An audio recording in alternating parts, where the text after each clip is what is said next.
This is really interesting, and I'm gonna say this slow because I get worried because sometimes this screws people up and actually makes them upset with themselves. This is very subtle. I'm gonna go.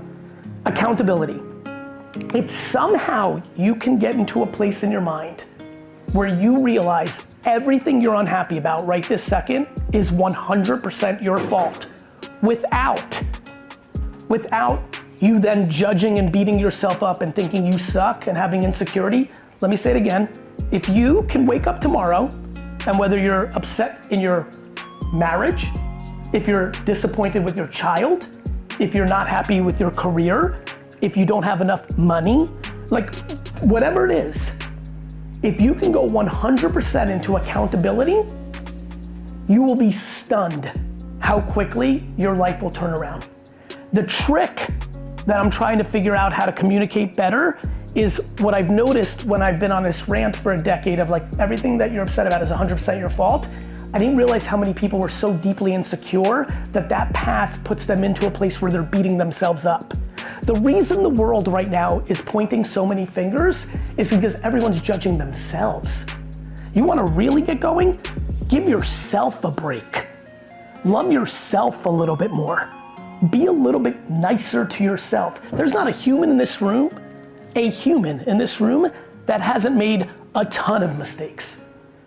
We have so demonized a misstep or a loss. Back to eighth place trophies exist because we didn't want our kids to cry when they lost. The only reason I'm standing here is I cried after I lost my entire childhood. We have to be nicer to ourselves. But I'm telling you right now, if you can get out of the finger pointing business and get into the thumbs business, your life will be dramatically better. Like dramatically, because here's the problem. The reason everyone's on angst, the reason everyone's so challenged is because when you point fingers, you've just admitted that you're not in control. Period. That accountability is such a powerful drug, and it is something we have lost our way with. We just have. We need to get there. You can't tell me anything. You can come up here and fully explain why it's not working, and I can look you dead in the face right here with your current job, and I could say, quit. You could. You are in control. Unlike where I and my parents were born, you're born in a place where you can quit, and you can change your career. You can move. You can do anything. And the second you start understanding that truth is the second everything opens up. Another thing I've been thinking a ton about, which is how do you balance these traits that were in the book? How do you balance confidence with humility? Really hard, similar to what I just talked about, which is like be fully accountable, but don't beat yourself up. Another thing to think about is the power of humility. There's a lot of people in here winning and rising. Unfortunately, as people win and rise, they sometimes get a little high on their own supply. They get a little bit frothy and think they're a little special. They start to lose, you like that one? There's some people feeling it out there. I like how some people are looking at each other. There is such a danger in losing your relationship with humility. There's such a danger. I'm a very public figure. I have tens and tens and tens of millions of followers across social media. Every time I post, I get unlimited people that leave a comment of a goat emoji, that I'm the greatest of all time. I also have many people that say, you suck, you're a charlatan, who do you think you are? Every post. A lot of my friends who've gone through this journey with me, other people who've got a lot of awareness out there, many people quit along the way. They can't deal with the negative comments. Many of you don't post anymore because you just don't want to deal with negativity. Many of you have not started posting about some of your interest. The Devils who play my Rangers in this playoff series, I caught that logo, you know.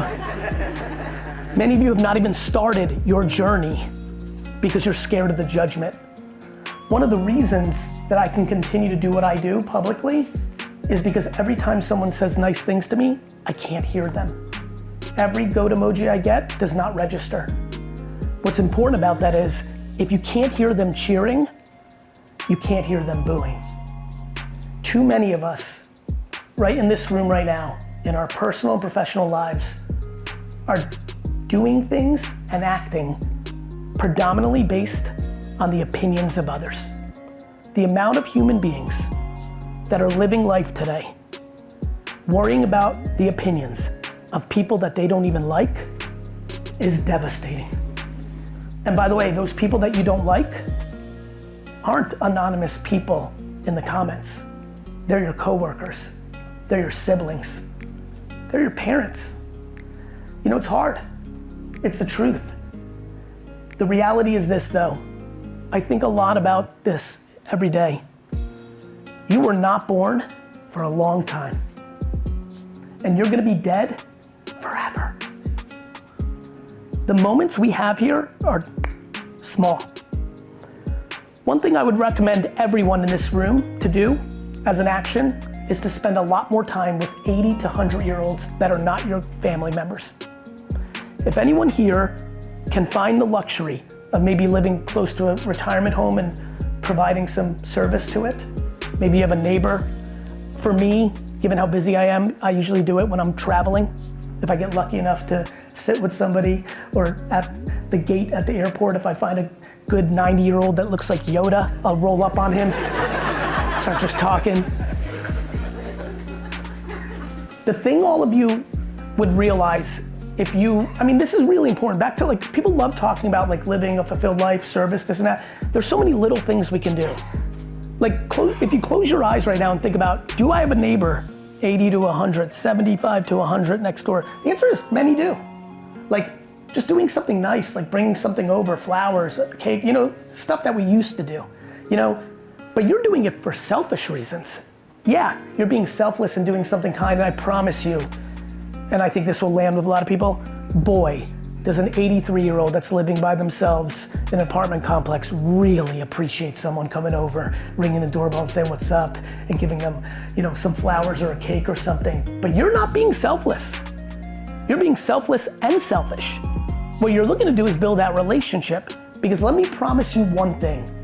If you start spending your time with somebody that's actually lived life, 85, 87, and is not carrying the baggage because they want to actually like razz your mother or tell you what your dad's doing wrong. You know, that grandparent life is a little different.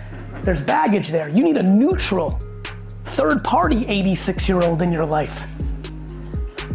You're gonna learn something real powerful that I'd like to talk about right now, which is I live my life every day completely based on what I've learned from them, which is the following. When you are 90, you rarely talk about what you did. You always talk about what you didn't do. If you are lucky enough, and if one of you get inspired to spend just a little time, 6 hours, 10 hours this year, with a 75 to 90-year-old that you don't know, and you listen, and you talk, what she or he will talk about is what they didn't do. I should have married Ricky Thompson. I wish, and this is a big one, I wish I did something different in my career. You know, the thing that impacted me as a workaholic and someone who's really ambitious, I wish I spent more time with my kids. That hit me hard. When I started doing this in my 30s, 40s, that was like, I'm like, that's the one, that's my danger. That's my danger. And it shifted me. It shifted me.